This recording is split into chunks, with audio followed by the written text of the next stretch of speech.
Hola, saludos para todos. Bienvenidos sean a la continuación de nuestro estudio en las iglesias del Apocalipsis, de la que sin duda hemos aprendido y extraído enseñanzas de muchísimo valor.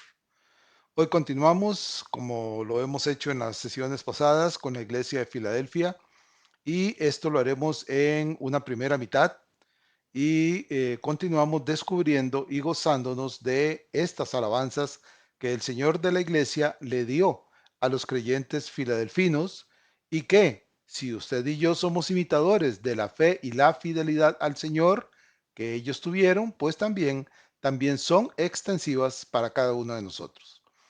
Acerquémonos pues con el corazón contrito y humillado, tomemos del alimento valioso que solo está disponible para aquellos que con sinceridad buscan de la fuente de aguas vivas que es la palabra de Dios.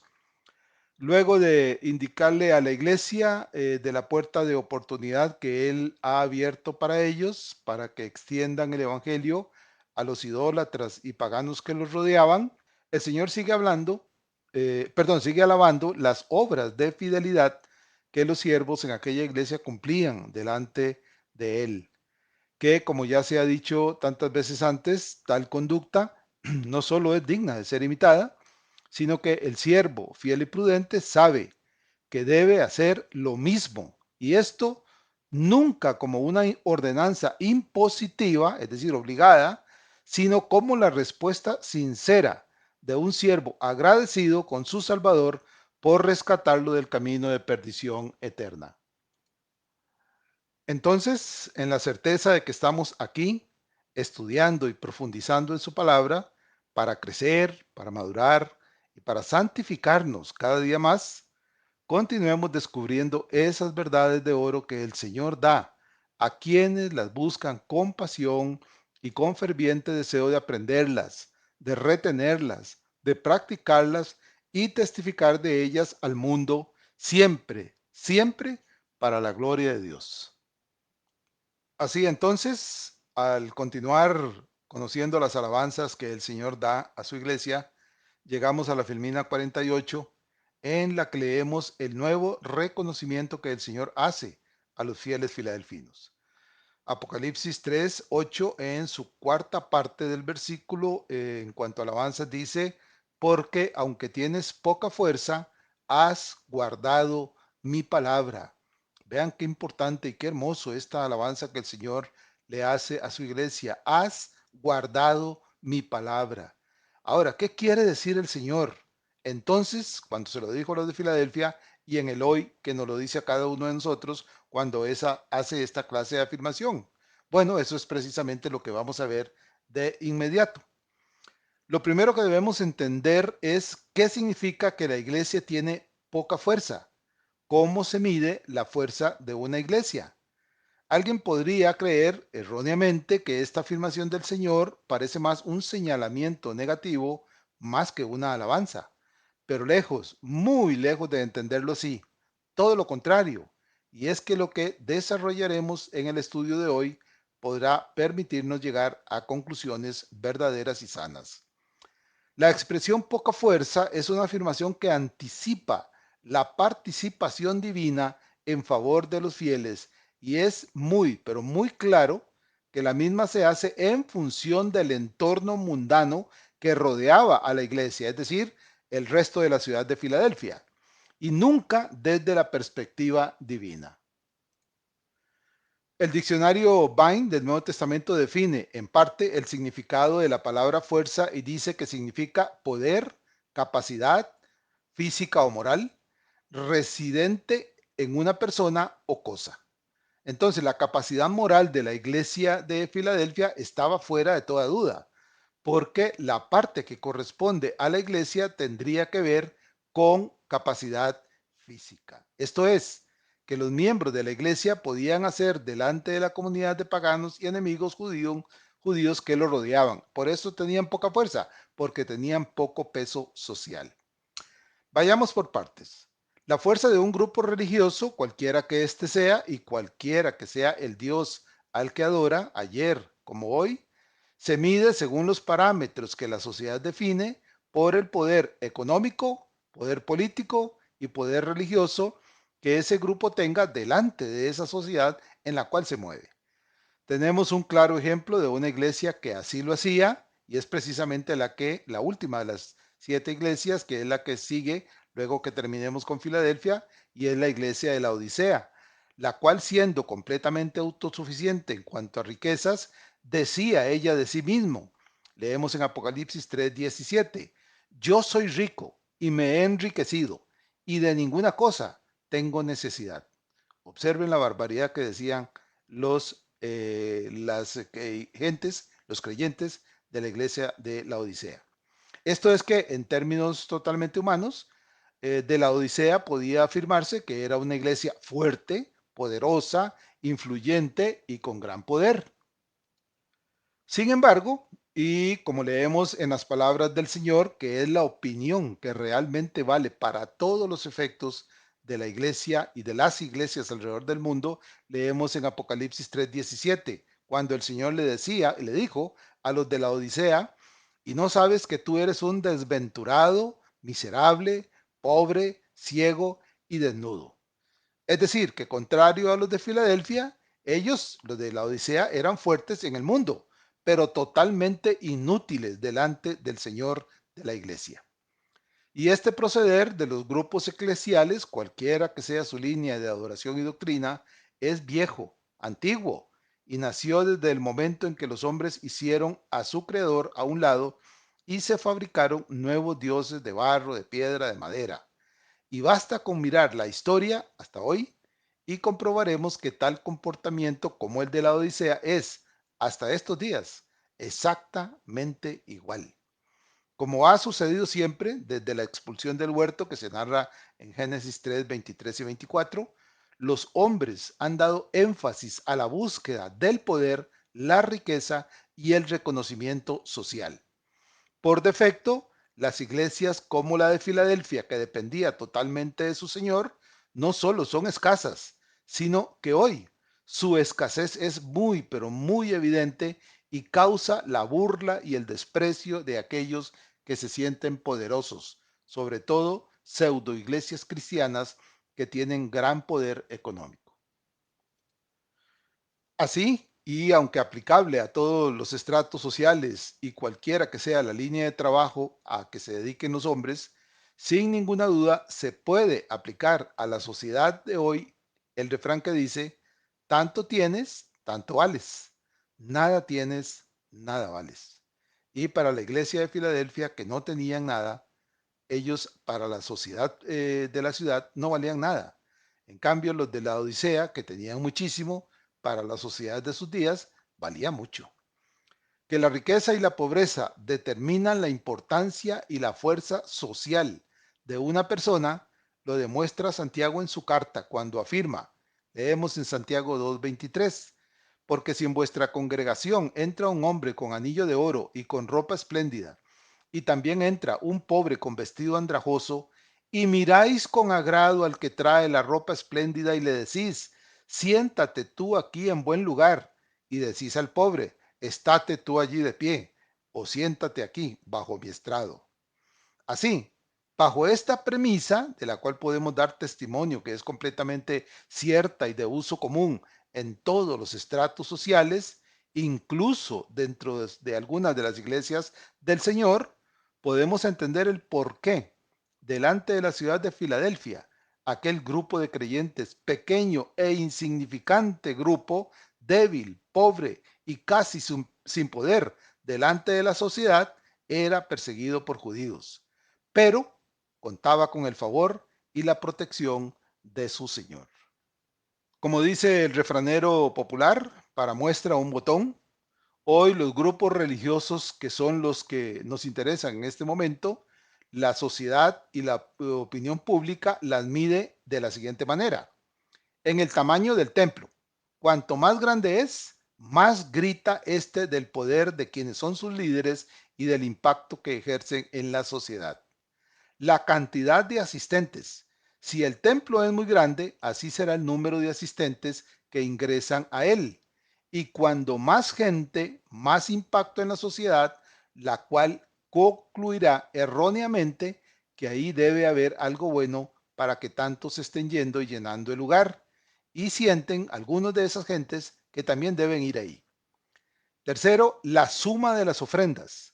Una cosa conduce a la otra. Templo enorme, grandes masas que lo llenan, entonces también hay grandes, muy grandes ofrendas.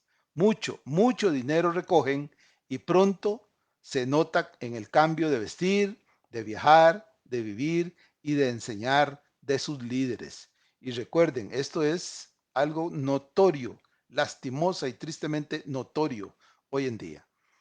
En general, en todos ellos se cumple lo dicho por el Señor en Mateo 6:21 cuando afirma, porque donde esté vuestro tesoro, allí estará también vuestro corazón. Y repito, la Odisea es el más triste testimonio de esta verdad. Y luego Mateo 12:35 sigue diciendo el Señor, el hombre bueno del buen tesoro del corazón saca buenas cosas, y el hombre malo del mal tesoro saca malas cosas. Y a diferencia de las iglesias como Filadelfia, y como sucedió también en la Odisea, la avaricia y el deseo de las riquezas los dominan y se dejan guiar por ellas. Y el poder aumenta y aumenta y aumenta en la misma medida en que aumenta la riqueza. Sin ninguna duda, la experiencia nos enseña hoy que las iglesias como la de Filadelfia no calificarían delante de la sociedad cegada por poder y riqueza. ¿Y por qué se corrompen? Bueno, hay un refrán conocido de todos nosotros que dice que en arca abierta hasta el justo peca. Bueno, pues cuando esas pseudo iglesias, sus líderes ven que sus arcas se llenan, pues obviamente tomar de eso para su provecho sería lo más natural, sin importarles las almas que torpemente se los entregan. Pasamos a la filmina número 49 y aprovechamos para leer 4 comentarios que nos explican el significado de las palabras del Señor relativo a esto que el Señor les dice que ellos eran los de Filadelfia de poca fuerza.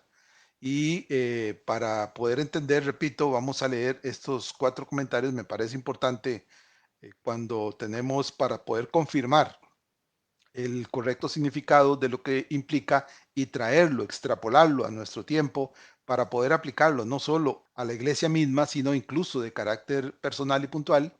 Vamos a leer y a entender qué es lo que significa esa afirmación del Señor, poca fuerza. Leamos lo que dicen y haremos una pequeña conclusión en cada uno de ellos. Entonces, cuando el Señor afirma a la iglesia, tienes poca fuerza, dice Carballosa, en la superficie, esta frase podría tomarse como una crítica, pero el entorno del pasaje parece indicar que es una demostración de aprecio. Es probable que la congregación tuviese poca influencia entre los ciudadanos de Filadelfia, pero sus obras eran irreprensibles. Tal vez los creyentes de Filadelfia pertenecían a la clase proletaria, sin poder político ni económico, pero guardaban un excelente testimonio. Y aquí podemos sacar como una pequeña conclusión que Carballosa está concluyendo como probable que la influencia de los creyentes filadelfinos en la ciudad de Filadelfia era más bien escasa, prácticamente podríamos decir no tenía peso. Esto en asuntos meramente del quehacer diario de la ciudad, es decir, en el aspecto político y económico, porque en los asuntos delante de Dios, las obras de los creyentes de Filadelfia eran irreprensibles. De ahí las alabanzas que el Señor le dirige. Luego tenemos el comentario de Hendrickson que al respecto dice, sé que tienes poca fortaleza y con todo has guardado mi palabra y no has negado mi nombre. Jesús enfatiza la palabra poca, antecedente al sustantivo fortaleza, y se refiere a la cantidad de los santos en Filadelfia. A los ojos de los judíos locales, estos cristianos eran tan insignificantes que ni siquiera se podían considerar como significativos. En cuanto a esto, Hendrickson por su parte se refiere a la probable poca cantidad de santos en la iglesia, como ya lo vimos en el comentario de Carballosa. Para la comunidad judía, seguramente solvente y con poder en la ciudad, este grupo era insignificante, solo una piedra en las sandalias de ellos. Ambos comentaristas enfatizan la falta de poder en la sociedad de entonces, pero la aprobación del Señor de la iglesia a su comportamiento. Es decir, ellos eran totalmente aprobados por su Señor. Llegamos ahora a la filmina número 50 y leemos los otros dos comentarios para mejor entendimiento. El que sigue es de La Cueva, quien al respecto dice: aunque tiene pequeño poder por ser una congregación muy pequeña y de humilde condición social, son ricos en bienes espirituales, y el Señor les dará el poder necesario para que la gracia divina actúe con ellos a fin de que los oyentes estén atentos al mensaje, como en Hechos 14:27 y 16:14. La Cueva concuerda con los otros dos comentarios y señala que la congregación filadelfina era una congregación muy pequeña. Aquí y en los casos anteriores, el determinar cuántos creyentes había, en realidad eso no es relevante. Lo realmente importante era que todos ellos fueron fieles y obedientes y aprobados por su Señor. ¿Cuál es una conclusión obvia que debemos sacar acá? Bueno, pues que nosotros, como dije al principio, debemos ser imitadores de la iglesia de Filadelfia. El último comentario es de Pérez Millos y al respecto dice el siervo del Señor: tal vez el Señor estuviese recordando a su iglesia en Filadelfia que su poco poder tenía que ver con la poca influencia que la iglesia tendría en una ciudad idolátrica como aquella. Sin embargo, la generalidad supera asuntos puntuales para extenderse a la necesidad de no confiar en las fuerzas personales, sino en las del Señor. Filipenses 4:13. La lógica de Dios no es la de los hombres. De ahí que Pablo diga: por lo cual, por amor a Cristo, me gozo en las debilidades, en afrentas, en necesidades, en persecuciones, en angustias, porque cuando soy débil, entonces soy fuerte. Segunda Corintios 12:10. Este último comentario de Pérez Millos también señala la relación de poco poder en la comunidad determinaba su poca influencia en la sociedad. Esto por cuanto la ciudad era idólatra, pagana, y los creyentes adoraban al único y verdadero Dios, mientras los de la ciudad adoraban a enorme cantidad de dioses. Luego, Pérez Millo cita a Pablo en 2 Corintios 12:10 para enfatizar que la mayor preocupación de los filadelfinos era agradar a su Señor más que a los hombres. Nuevamente, aquí está la razón de por qué debemos nosotros ser imitadores, porque nuestra obligación es siempre, siempre agradar al Señor y no a los hombres. Esto es que, por supuesto, la prioridad de ellos al agradar a su Señor y no al mundo es el norte que debemos seguir también nosotros. Esto entonces es la norma de conducta del creyente de hoy, es decir, la norma de conducta que usted y yo debemos seguir. Continuamos con la filmina 51 y permanecemos estudiando las implicaciones de la expresión tienes poca fuerza y las razones por las que el Señor alaba a la iglesia de Filadelfia. En este momento debo revisar mi vida y conocer cuánta es mi fuerza en beneficio de la causa del Señor.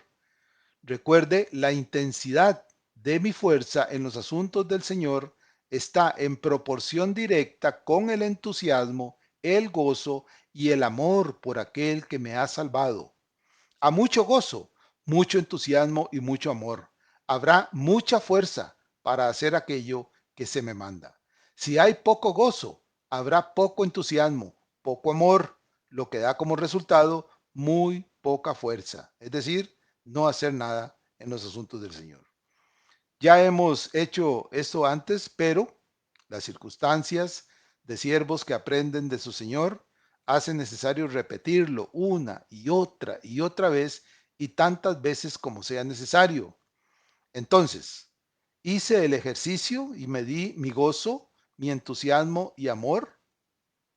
Pregunto, ¿cuál fue el resultado? Si lo hizo, ¿cuál fue el resultado? Si no lo hizo, ¿por qué no lo hizo? Si hizo el ejercicio, ¿cómo salió? ¿Salió bien? ¿Más o menos? ¿No muy bien? ¿Acaso una pregunta importante podría ayudarnos? ¿Estoy guardando la palabra de mi Señor?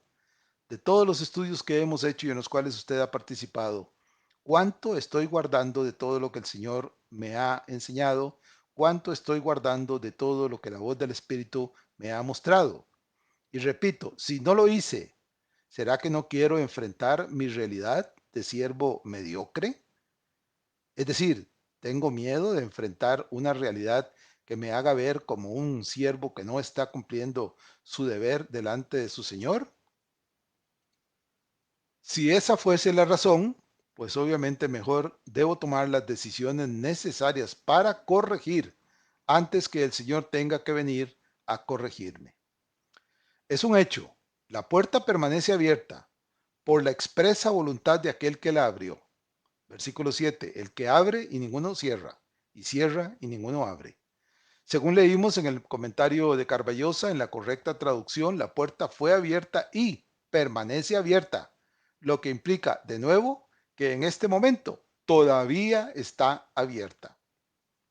Como siervo fiel y deseoso de hacer lo que su Señor manda, este siervo entiende lo que esto significa para él y entiende que no hay forma de obviar la responsabilidad y dejar de cumplir aquello para lo que fue abierta la puerta. También tiene muy claro lo que implica para él si deja de cumplir con la oportunidad que su Señor le ha dado, manteniendo abierta la puerta. Y aun cuando nadie puede cerrar la puerta, porque no hay poder que pueda hacerlo, si el siervo perezoso deja de usarla o mira para otro lado cuando la oportunidad de testificar de Cristo se le presenta, pregunto, ¿no sería esa negligencia una figura equivalente de cerrar la puerta de oportunidad para otros? Observen el tremendo alcance de esta pregunta. Repito la pregunta nuevamente. ¿No sería esa negligencia una figura equivalente de cerrar la puerta de oportunidad para otros? Bueno, no sé ustedes, mis queridos consiervos, pero si hay algo que yo no quiero en lo personal, es oír que tocan a la puerta de mi corazón y ya sé quién es el que la está tocando. Y que al abrir veo al Señor que ha venido a buscarme. Y al mirarlo veo sus ojos como llama de fuego y sé perfectamente lo que eso significa. Debería darnos miedo de solo considerar esa posibilidad. Bien, ha quedado sólido e inmutable que la puerta está abierta. Por tanto, no dependía de la iglesia en Filadelfia ni de nadie en los siglos siguientes, hoy y mañana incluidos, hacer que la puerta se cerrara. Ni siquiera la negligencia de la iglesia o de los siervos en hacer uso de la oportunidad que su Señor les da con carácter de obligatoriedad y acción de agradecimiento por la salvación recibida puede hacer que la puerta sea cerrada.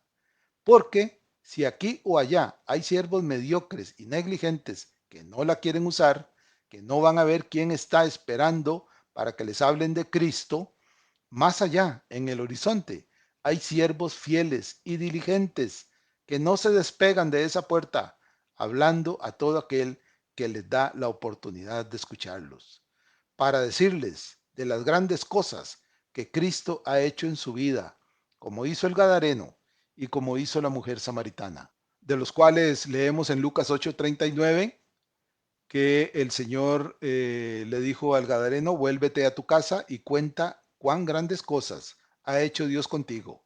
Y él se fue, publicando por toda la ciudad cuán grandes cosas había hecho Jesús con él. Y en Juan 4, 28 y 29, en cuanto a la mujer samaritana, dice, entonces la mujer dejó su cántaro y fue a la ciudad y dijo a los hombres, venid, ved a un hombre que me ha dicho todo cuanto he hecho. ¿No será este el Cristo? Así que, sea que lo estemos haciendo, usando la puerta de oportunidad, o no lo hagamos, la puerta está ahí, abierta, esperando por usted, esperando por mí. Y pregunto, ¿qué voy a hacer yo al respecto? ¿Qué va a hacer usted al respecto? Dado que la suma de creyentes en Filadelfia, como ya leímos, muy probablemente era poca y de una condición económica limitada, seguramente eran obreros, esclavos, sirvientes y similares, pero todos ellos con una enorme disposición al Señor que los salvó y agradecimiento continuo a ese Dios que murió por ellos en la cruz. Por esto, y ante la ausencia de poder social el Señor mantiene abierta aquella puerta, porque aunque su iglesia carecía de la fuerza para mantenerla abierta, el Señor lo hace por ellos. Tal ha sido su efectividad, que la puerta siga abierta porque el Señor así lo mantiene, y de aquel que así la mantiene abierta, que hasta el día de hoy, aún aquellas iglesias que no tienen poder en el mundo de los hombres, cuentan con el favor y el poder de Dios para que su iglesia pueda usar esa oportunidad sin importar el poder que en el mundo tengan. Y la inefable verdad de esta realidad puede verse a lo largo y ancho de la historia, ya que el Evangelio del Señor ha llegado a casi todos los rincones del mundo perdido y sigue avanzando y avanzando de manera indetenible. Bien, como les dije al principio, el estudio lo vamos a tener que dividir en dos partes, como ya se me hizo costumbre, porque es necesario darle el tiempo suficiente a cada exposición para que podamos reflexionar sobre ella. Y entonces, bajo esa premisa, vamos a detenernos aquí en esta filmina número 51, más o menos como en la mitad, para continuar con la ayuda y la bendición de Dios la próxima semana con la segunda mitad y las filminas que faltan. Entonces, aquí estaríamos concluyendo esa primera mitad, perdón, del estudio 6 de las alabanzas a la iglesia de Filadelfia y les recuerdo el llamado para extender este estudio enviándolo a sus conocidos y no conocidos. Recuerde que puede ponerlo en Facebook, en X, en Telegram, en Instagram, en todas las redes sociales que usted usa. Ahí se pueden guindar, se pueden poner. No se preocupe, solo póngalo ahí. El Señor se encargará de llevarlo a aquellos que Él quiere que lo escuchen para que también sepan de su salvación. Pero recuerde que sobre todo puede usar su WhatsApp y a todos los contactos, decenas y hasta cientos de contactos que usted tenga. También les recuerdo que está disponible en el podcast de Apple, en Amazon y en Spotify, donde también pueden verse las filminas, por lo que les pido, les ruego encarecidamente que haga uso de tales medios y propague la palabra de Dios para que llegue tan lejos como el Señor quiere que llegue. Sin duda, el Señor se sentirá complacido de que lo hagamos como lo hizo, como se sintió complacido el Señor de la iglesia de Filadelfia. En cuanto a los resultados del esfuerzo suyo para propagar su palabra, tenga por seguro que el Señor se lo hará saber cuando usted se presente delante de Él. Dios los bendiga y, como les dije hace un rato, con la ayuda del Señor, nos estaríamos oyendo de nuevo para la próxima semana. Dios los guarde.